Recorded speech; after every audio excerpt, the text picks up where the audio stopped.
I always felt that it was wrong to lay my world in foreign hands. So why did it take so long to find the strength to steal it back?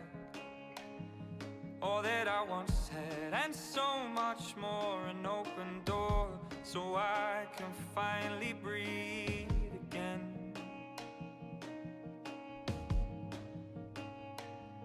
All this weight should lift from every inch that suffocates the way that I think. If somehow all becomes far from misfortune, destiny, oh, that I've come to believe that's the only way to pass each day, can find a feeling so empty till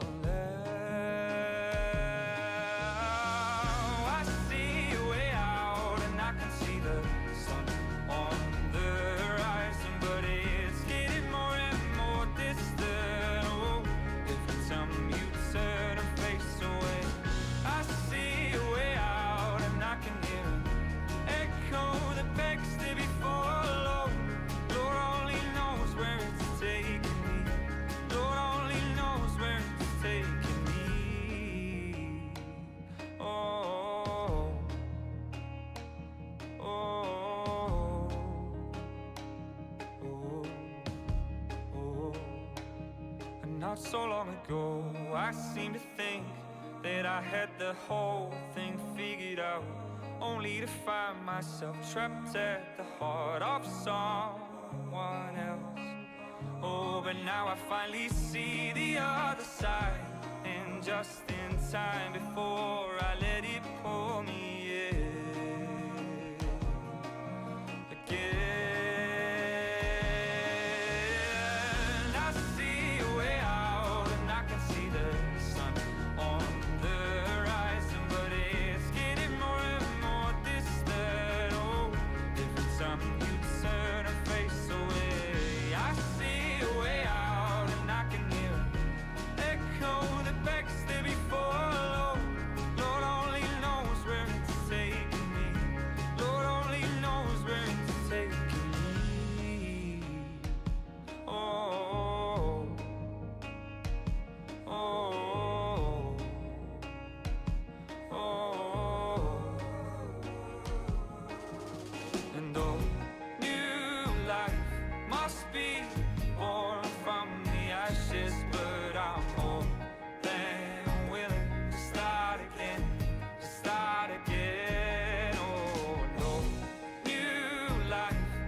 See the sun on the horizon, but it's getting more and more distant. Oh, every time you turn and face away, I see a way out, and I can hear an echo that begs to be followed. Lord only knows where it's taking me. Lord only knows where it's taking me. Oh.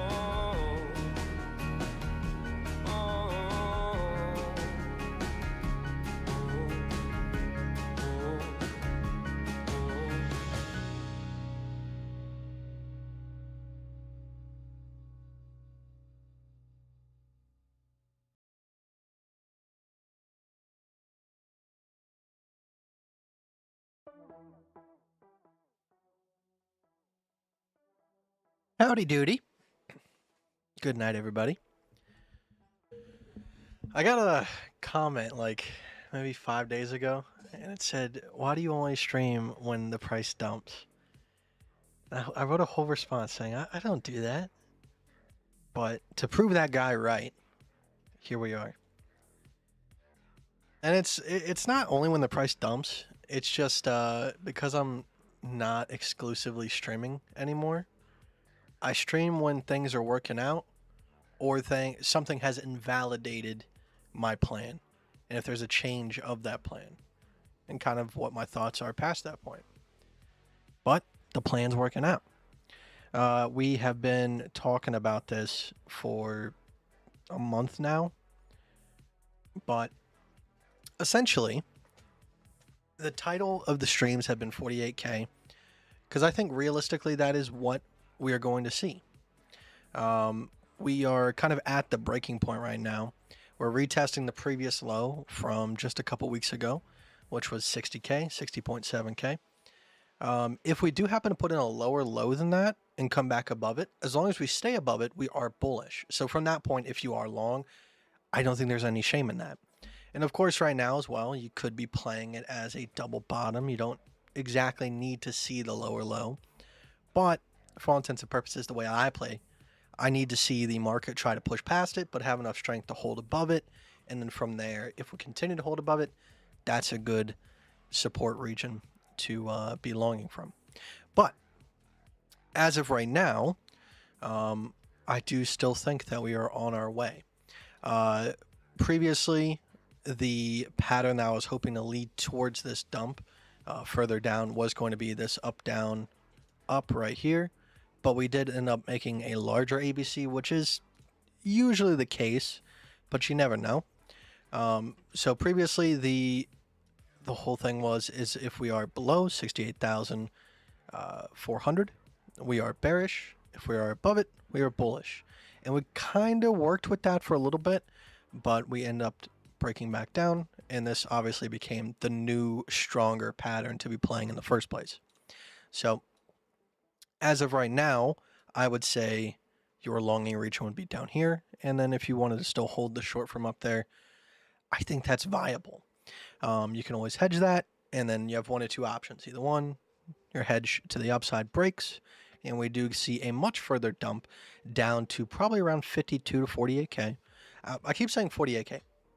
The realistic number is 49,296. Okay, so 48K. I am being a little more, I'm being lenient, trying to make it sound more threatening.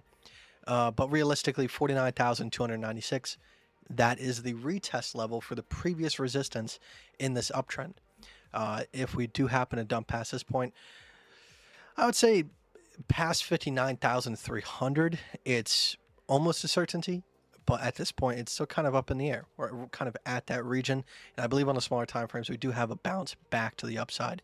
But we are retesting previous support and confirming resistance on the downside at the moment. But yeah, I mean, that's been the plan for a couple weeks now. I don't think this dump is unsurprising. We've talked about all the factors that have gone into it, including the fact that we didn't have the halving, taking into account the supply shock to meet the dwindling demand. I do think this was pretty phenomenal of an uptrend, and I do think it's going to continue. Like, I'm not a super bear here. I'm not saying this is the end of the bull market. I'm saying that we are in this weird period where the people that want to be invested in Bitcoin have thrown all of the money that they can at it, and there's no more. So therefore, at this moment in time, anybody that's selling off is contributing to downside price action, me included. All right. But if we do happen to put in that lower low and come back above it, I'm probably going to pick some up because that would be a bullish pattern. And if we continue to hold above it, well, from that point, that could be our low. But in the meantime, I am still hoping to see at least like 52.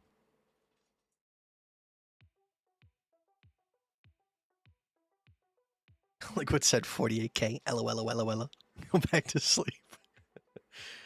It's been 48K for like the last 3 or 4 streams. I haven't changed my tune. KDA. The reason why I'm primarily on here right now is because Monk just clued me in that KDA dumped hard. I didn't even know. But KDA, we kind of suspected this as well.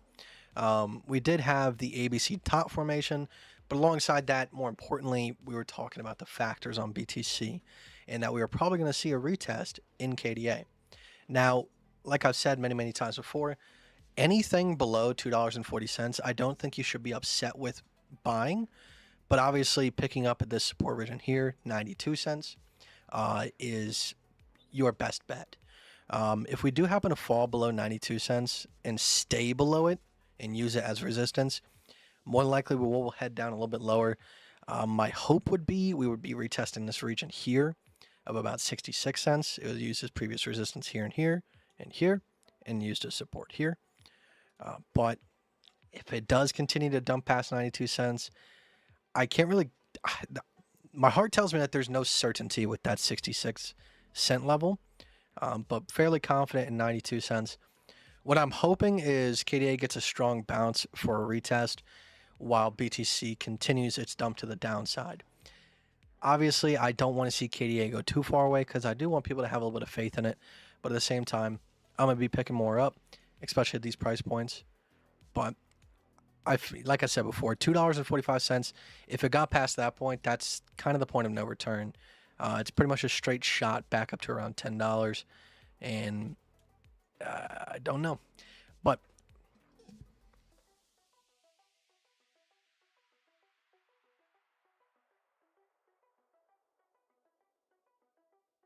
nice triangle is running on BTC. I don't deal with triangles anymore. But I do deal with ABCs.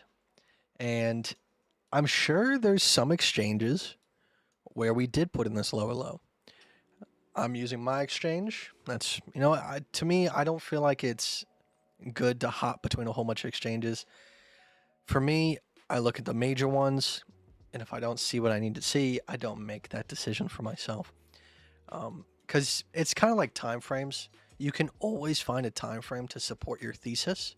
So if you have a particular way of trading, it's important to kind of either one, have a way of trading that everything, no matter what it's viewed from, is the same, or two, stick to set time frames. Same thing with exchanges. Did it dump because Iran attack? I don't think so, guys. Like, I don't think you need a macro important event to say why Bitcoin dumped. We've been saying it for weeks. All right, we did not have the happening. I always say the happening. What is that from? But we did not have the happening. All right, we were retesting an all-time high. We didn't have enough strength to break through it because we don't have the math from the happening kind of supporting the breakout.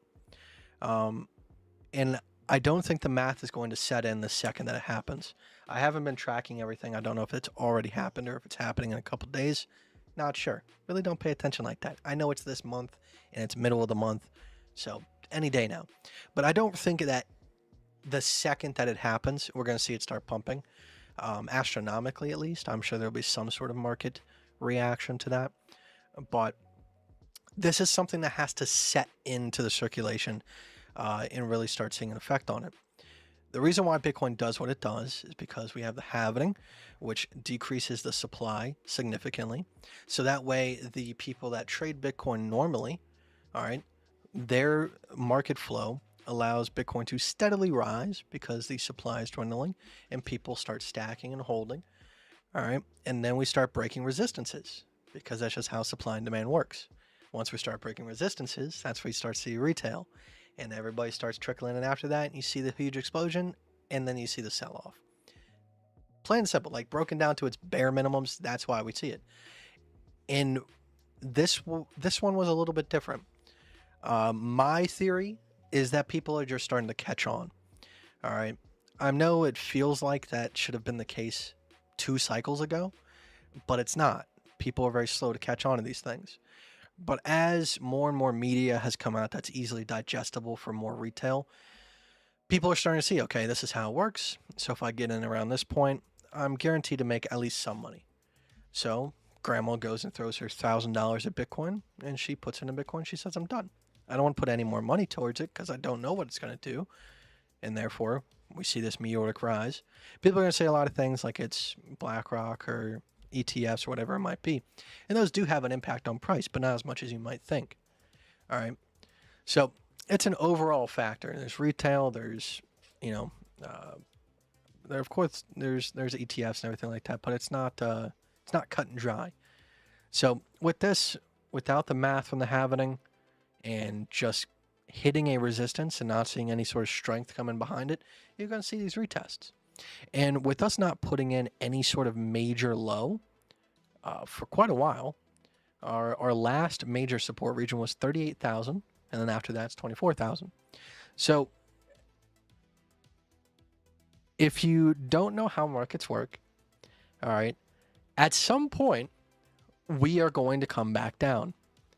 All right. Now, if we don't have a previous place that has shown that that price action that is coming down is able to go back up, well, then the public confidence on whether or not the price should continue down or up is going to be at an all-time low for it bouncing. So by setting in these local lows on the way up, all right, I know it hurts in the meantime, especially if you bought at 60, 70,000. All right. I know it hurts to see, but it's a very, very momentary thing. And when we do come back down, this region will possibly be used as the bottom of the bear market, or maybe just one of the stops on the bottom of the bear market. So it's very, very important to do this now instead of be halfway through the bear market and for whatever reason crash and come all the way back down to 38K. I'd much rather land at, 48.50 than 38K. And I'm sure as the bull market continues, we're going to have many, many more instances like this. All right, now, depending on how the bull market's doing, these things are going to be faster. All right, we're going to crash a lot faster and bounce a lot faster. But right now, where the market's at, there's not a whole lot of excitement in the market. So there's really no hesitant moves. All right, we had a pretty slow grind back up, which is to be seen. All right, but dumps usually come in a lot faster because it's an emotional thing. All right, people are unsure of it going up, but they're sure that it's going down when it's going down fast. So they sell out.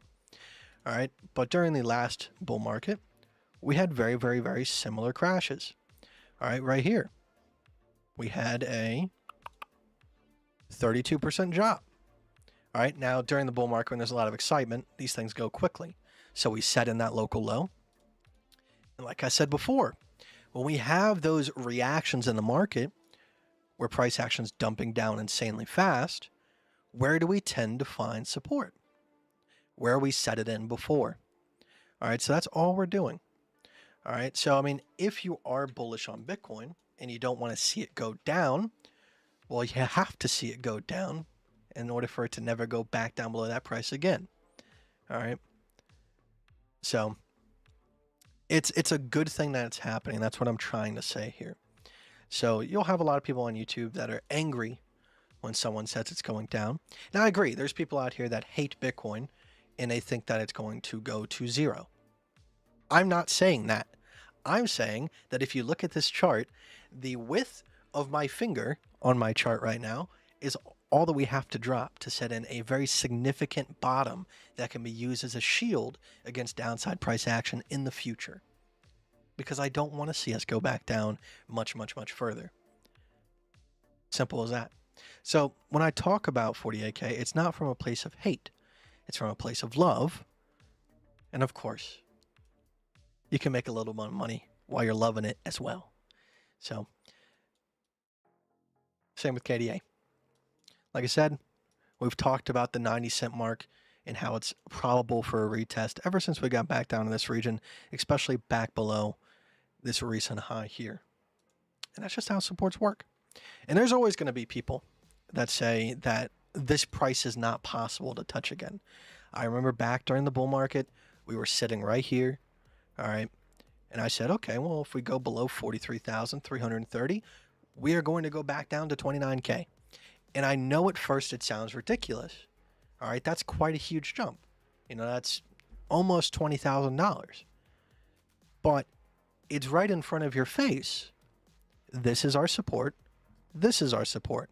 If we fail here, we go here. That's all there is to it. There's no bias to it. And of course, if we go below, 43K, and then we, have a slight dip past it and we get back above 43K, it's an if this and that statement. If we are above, we're bullish. If we are below, we are bearish. And as long as you see the market in that formula, you're not going to have any emotional reaction to it. You can plan accordingly. All right, it's the same thing like right now. I'm kind of on this shtick about 48K, but I can admit that right now we're in a very good position to form the bottom that is needed to propel upwards. All right, on the RSI, we have plenty of bullish divergence. All right, we do. We have an even slash higher low with a lower low on RSI, classic bullish divergence. But, for me, I do kind of want to see that slightly lower low on price action and then continuation back to the upside. To me, that signifies a very, very strong market. Just as right here, we set in a high and we try to go past that previous high and we still can't, despite having an initial breakout. That shows signs of weakness. So right now, if we can put in that slightly lower low and come back above it, I would agree. That is now a new if this and that statement. If we are above 60,756, we are bullish. And I'll stand with that. But if we put in that lower low and we don't come back above it, well, I'll continue to shout 52 to 49K. That's just how it works.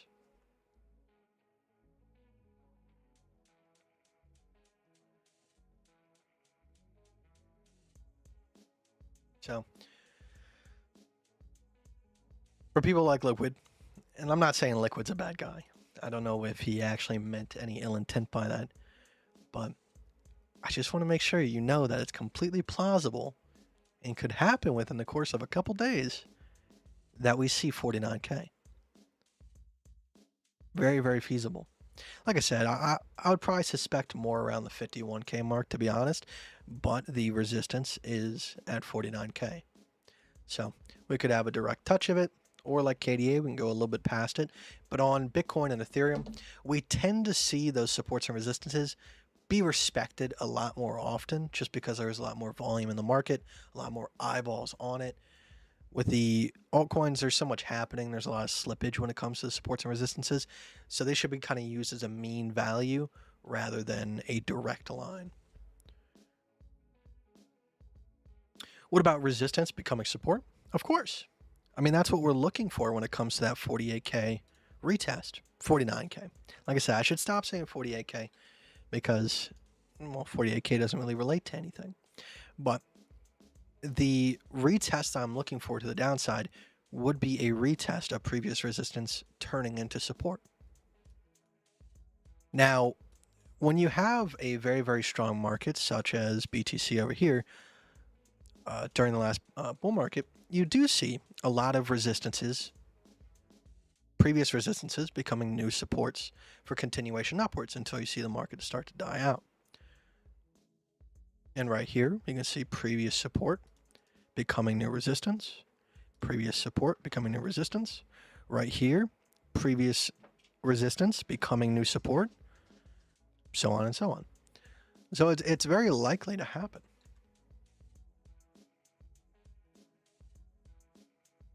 Keep meaning to not grab that. There we go.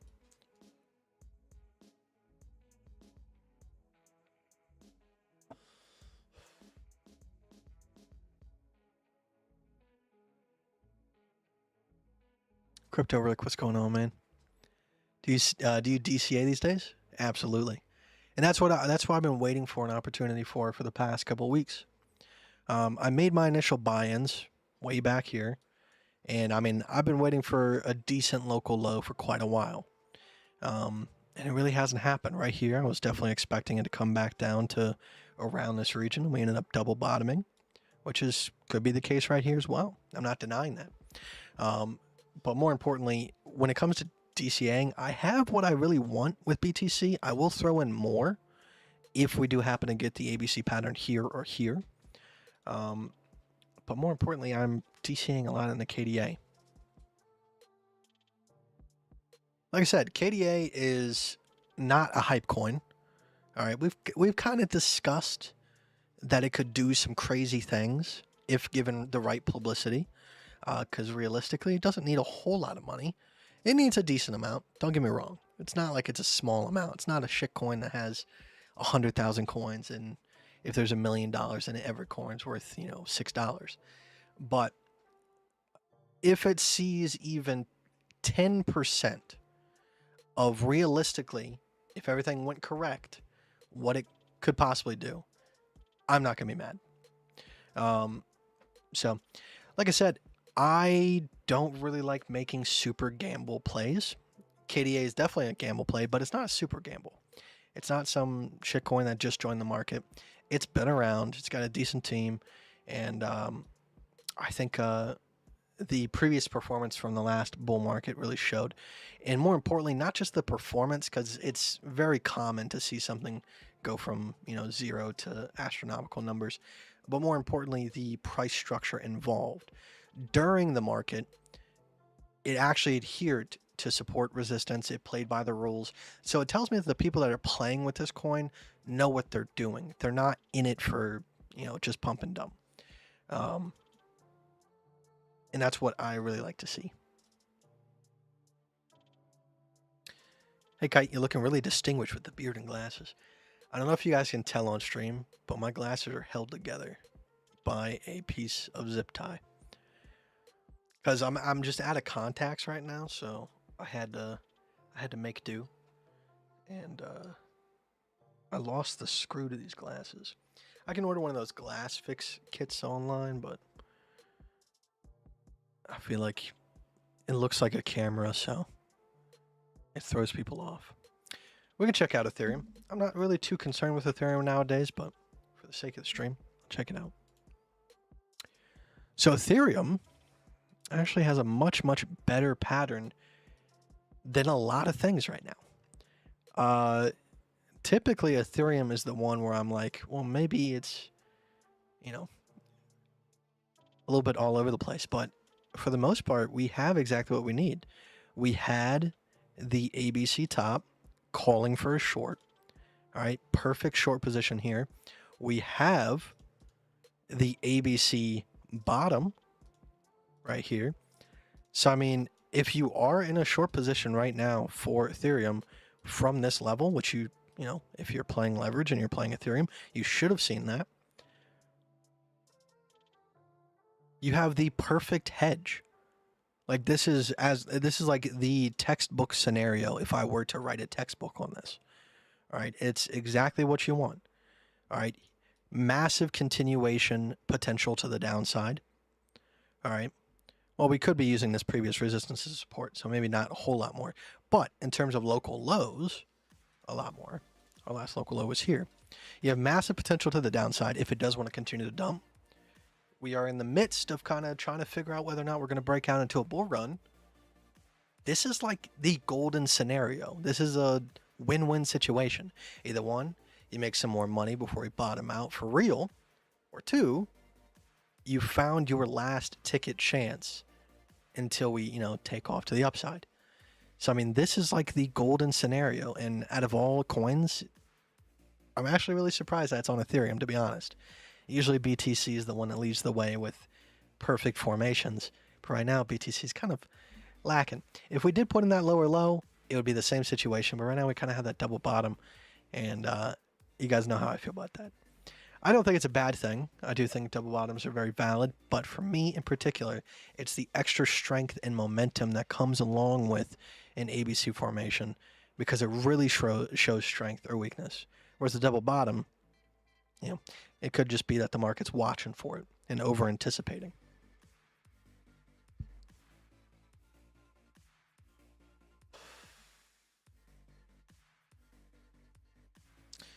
Do you still think that ETH is leading the market? I mean, it's first happens for it, and after that for BTC. It definitely could be. I do think there's kind of been an exodus. I'm not going to say that everybody else feels like I do, but for Ethereum, the move to proof of stake kind of just took my interest away in it. Because to me, Ethereum felt like the everyman coin. It had cool technology along with it that, people could build on top of.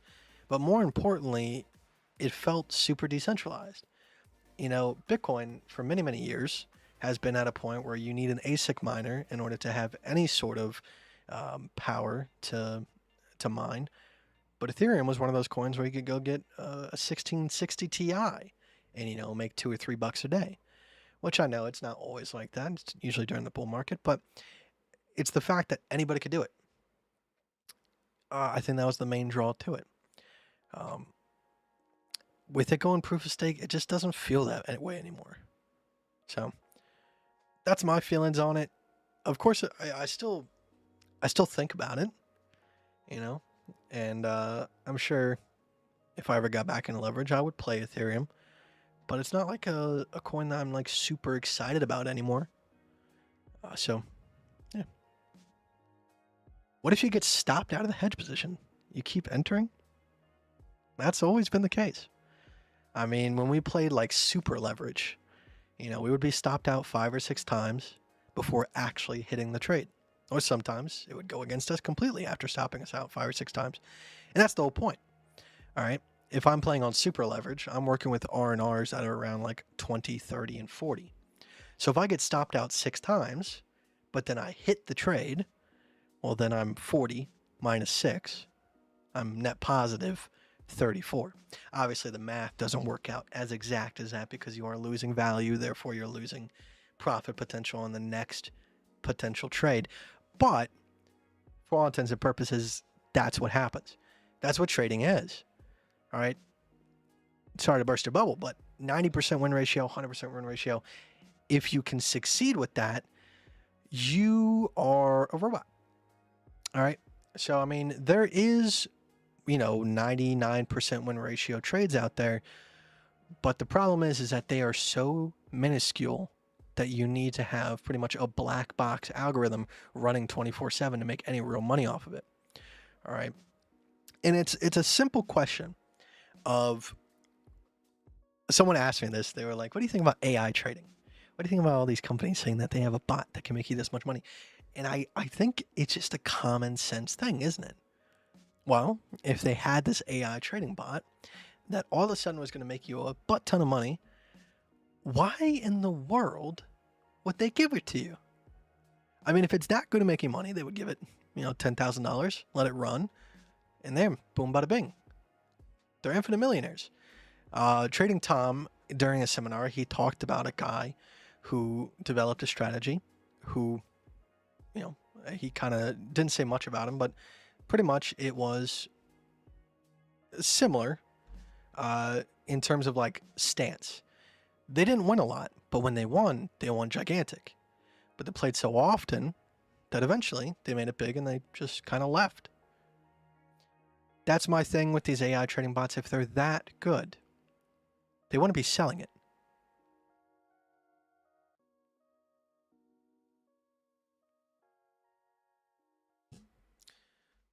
But to answer your question, yes, I keep entering. Because for me, it's an if this and that statement. Now, if you're saying like get stopped out, if you get stopped out like this, something gigantic just happened, but you work your way through it. If you put in a higher high up here, you deal with it. Things will change.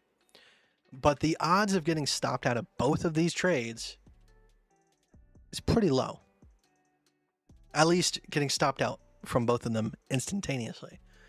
All right. The price action is going to move slow enough where you can kind of readjust. Things might change, but you can still kind of figure your way through it and find the best optimal route.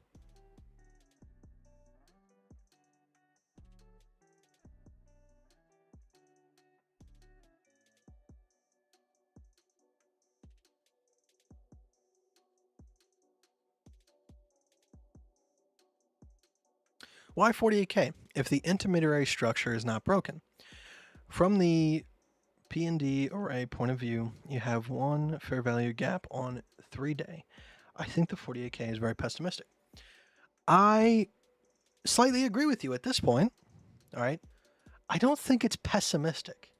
I think pessimistic will say it would be like, we're going down to 38K or we're going back down to retest 24.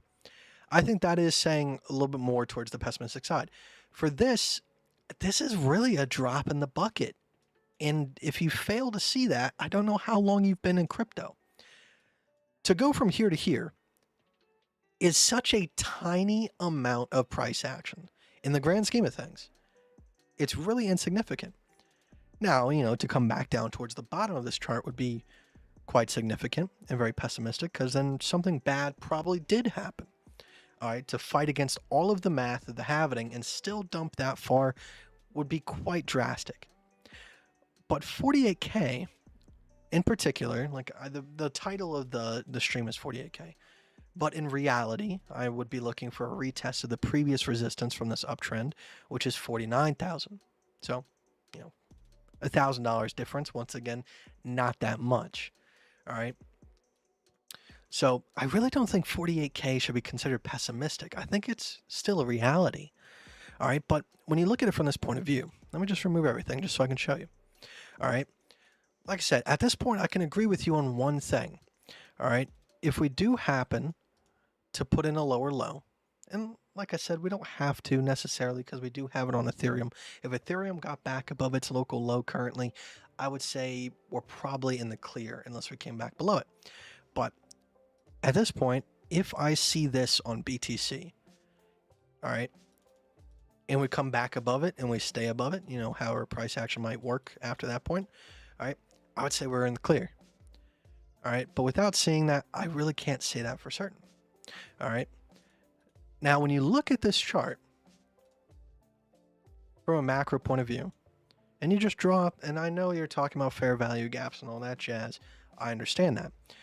But the thing is that fair value gaps are just as inconsistent as most indicators. You can switch your time frame and find the fair value gap that suits your play style and what you hope to see. I've done it myself. You can go on the daily and you can find fair value gaps that point towards this number or that number. And then you can go to the weekly and you can find fair value gaps that point towards this number or that number. It really does come down to the individual and how they use these fair value gaps that will determine their effectiveness. They are one of those things that you can trick yourself into believing anything you want to believe because pretty much anytime you want, you can go find one. But from a very, very simplistic point of view, just marking out the local highs and local lows here, all right, these are the supports and resistances that we are currently working with in a short to long time frame. All right. So for me to say, all right, beforehand, before any of this price action, because I've been saying this for weeks, all right, before we even had this kind of double bottom structure that we're forming currently, we only had one touch. So if we do happen to find support here and we do continue to fulfill and not put in a lower low here, I would say, yeah. Like I said, especially on Ethereum, if Ethereum gets back above its local low, I would say things are starting to look very, very bullish from that point of view. But not as of yet, okay? But from this very simplistic point of view, it's not pessimistic to say, well, okay, if we can't hold this support, we're going to go to this previous resistance and hope to find support. So from my point of view, the way that I usually play things, 49K is not just pessimistic, but hopeful. Because the way things tend to work in this market is we don't usually see previous resistances turn to new support on a macro scale. We usually see retests of local lows. When we're in the bear market, I don't ever target previous resistances as newfound support. I always target the local lows because it's a higher success rate.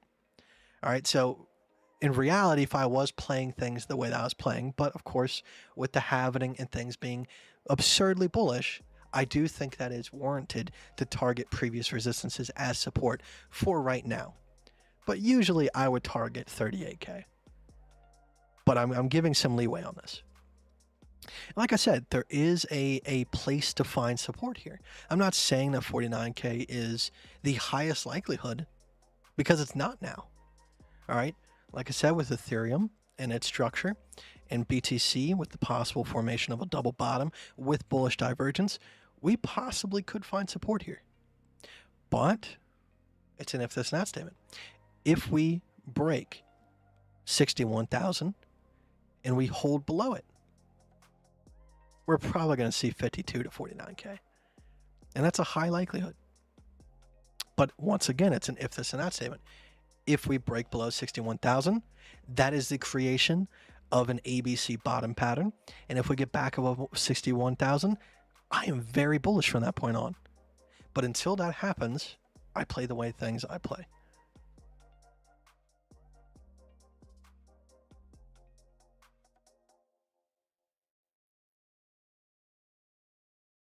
Your liquidity is at 52K. Yeah, it is. And that's kind of my target region. All right, like I said, I'm a YouTuber, so I do have to put things in the title that kind of catches people's attention and say, well, wait a minute, that's not quite right. Because it's not quite right. 52 to 49K is the range that I would be targeting for a local low if we break below $61,000 and we can't hold above. Simple as that.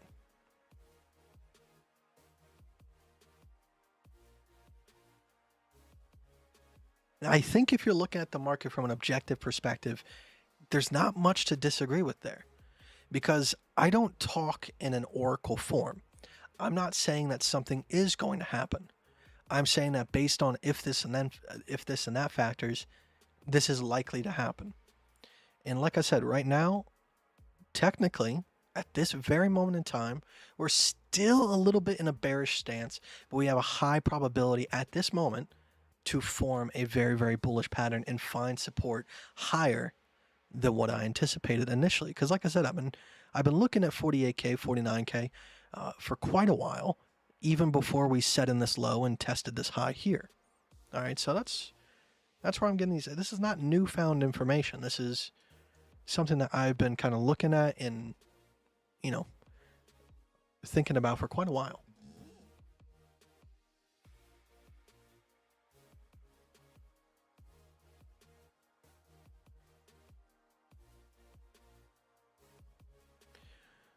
Hey Kite, what do you do when the price crashes far away from the entry point, not making the usual ABC double bottom?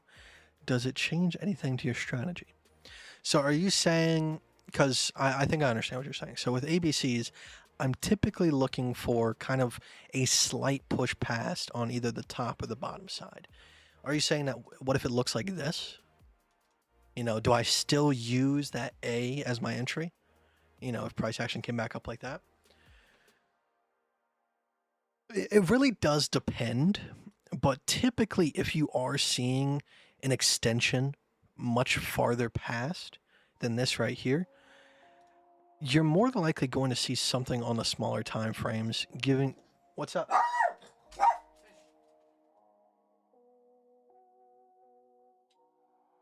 You're most likely going to see something on the smaller time frames giving you kind of an entry point back into the larger structure. One good example of this would be down here.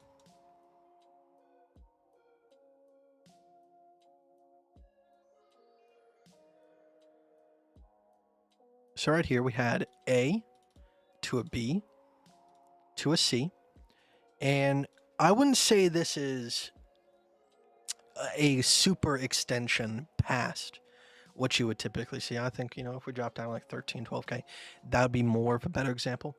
But for instance, on the smaller time frame here, in this C wave, you see A to a B to a C. And we did put in a lower low right there. Me and Johnny Crypto both caught this. I took profit right here because I was really looking for a much, much larger pullback. And I was hoping for an ABC structure to jump back in. Never got it. All right. So lessons learned. All right, we knew this was going to be a high probability for the bottom of the bear market. And I did pick up on spot, but looking back on it, I do think I probably should have held on to at least one long and, you know, live and let learn. But that's one good example of a triple layered structure.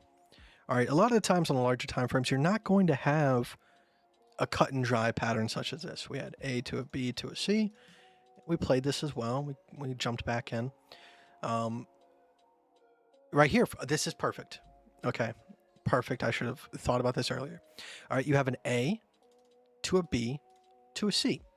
All right, so if you were to play this in a traditional manner, all right, from a larger perspective, your entry point would have been 53,092, you know, on the re-entry back below that. But of course, with us putting a much higher high, what do you see? On the smaller time frames, you see A to a B to a C. So your entry point on that particular ABC structure could have been at the very, very top here. Your short for the entire bull market could have been 66,857. You could have held that all the way down. Now, the way that we kind of worked our way into it is we would take our initial short, and when the next short opportunity that's significant presents itself, that's when we would exchange out our old short for a new short, because it's much, much better to kind of do that on the way down, depending on what you're going for. If you're going for funding, it's one thing, but if you're looking for maximum profit, you're going for another thing. Because if you hold that short from the very top all the way down to the bottom, you're not going to make nearly as much money as taking the profit from this short at this one, re-entering here, taking profit here, re-entering here, and then so on and so on. You had 3 stops. You had short number 1, short number 2, short number 3. And this one was when things started to get very, very rocky. I remember trying to short here, here, and here, and eventually we caught it. And we shorted all the way down. I took a hedge long right here. And then on the smaller time frames, we had an A to a B to a C. So I shorted here. This is when FTX dumped. And that's what I'm talking about. You don't need something to tell you that price is going to dump. Right here, I was short because the price action said we are not strong. So I took my short. Do I know that FTX is going to dump? No. Over here, A to a B to a C. A price action is showing signs of weakness. So you take a short. It's all about risk to reward. Pretending like you know where price action going to stop, all right, is idiotic. So if I take a short here, I don't know that we're going to find support at 19,489. It could have gone all the way back down to this local low here. So a lot of the times you need to kind of compromise with yourself and find out what you want. Do you want the absolute epitome of profit, or do you want to play on the safer side? They both have their strengths and weaknesses, and I'm not saying that either one is stronger. There's ways to do both. So right here, to say the price action is going to stop here is idiotic. You look at the probabilities. There's a probability it stops here. But if it doesn't, what should my plan be? Where should I be looking next? Now, fortunately, with historical price action, we can see those things. But in a little bit longer, we won't. We won't have those things to look at.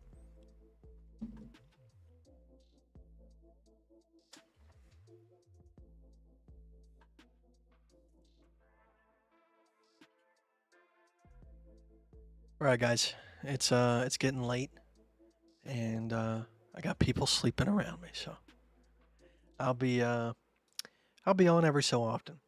Like I said in the comment to the guy, I stream when I'm inspired to, or when I got some free time. It's how I intend to do things from now on. I don't want this to be a job. I want, when I show up, to how do I phrase this? I want to make sure that when I show up, you know that I'm showing up to talk about something that is important to me. All right.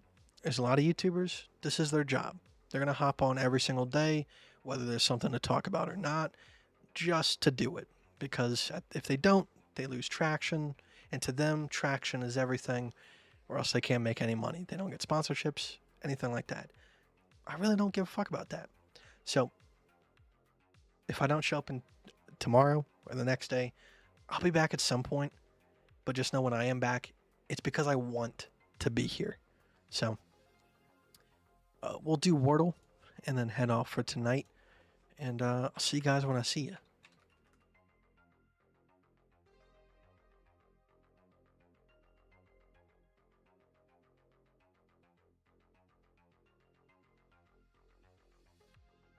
I really don't know much about the Kendrick and J. Cole beef. Of course, I've seen, some of the verses and heard clips of the song, but I never really been into like the mainstream rap. I tend to listen to people that other people don't care about, because I don't know.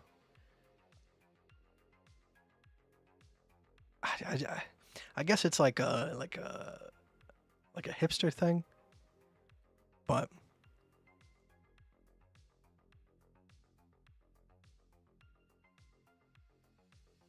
all right, let's go.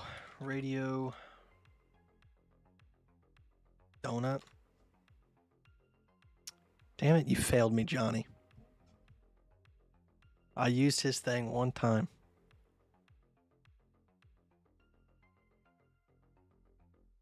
Unless I didn't do it right. Was it Radio Donut? Or is it something else? Where do you get your KDA? I get mine on Binance US. Let's see.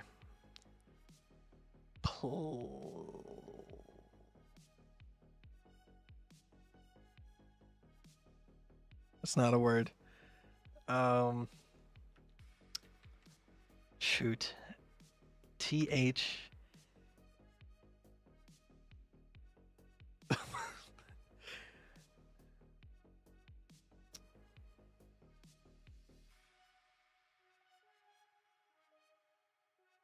I'm trying to. Here, let me try to knock out some letters here. Let me do like plums. Okay, so we know that there's an S, an L. Good thing there's no U in that because I would already guess something.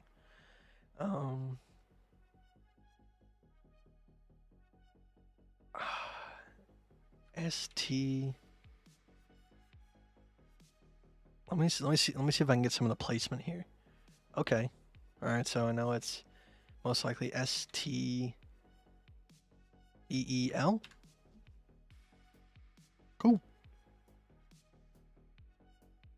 Any gaming streams? I mean, if people are interested in that, I can definitely do it. I'm sure it'd be cool because you know, I'm trying out new things as well. I'm playing a lot on Gyro, even Counter-Strike. I'm not gonna say I'm good at Counter-Strike on Gyro, but it's fun.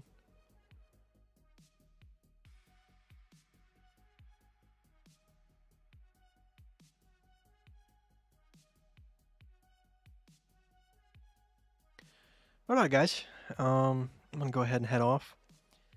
You know, maybe tomorrow morning or something, or tomorrow night, I'll jump on the gaming channel and stream for a bit if anybody's interested. Just to keep up with you guys a little more, because of course I'm definitely playing video games almost every single day. But you know, like I said, there's not always something to talk about in the market every single day. So I mean, there is some truth to that comment where he says you only jump on live when price action dumps. If we had an insane pump to the upside, of course I'd jump on price action as well. Which I mean, I guess, you know, I didn't do that all throughout this, but for me, I needed the break, needed to find out why I was streaming, because at some point it did become a job. I was expected to be here, and with expectations comes a formula, and with a formula, for me, that kind of doesn't have authenticity attached to it.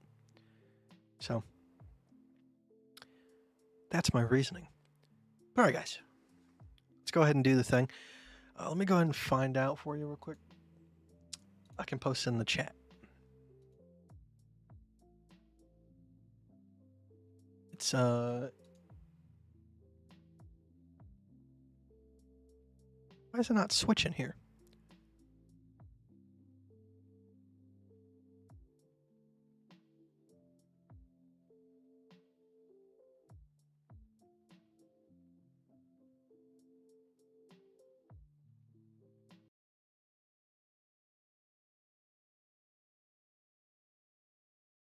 Here, I'll post in the chat.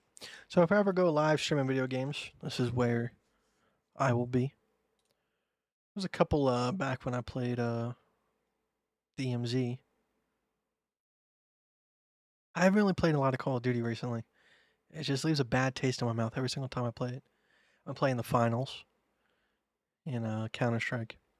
But alright guys, let's go and do the thing, and I'll see you guys when I see you.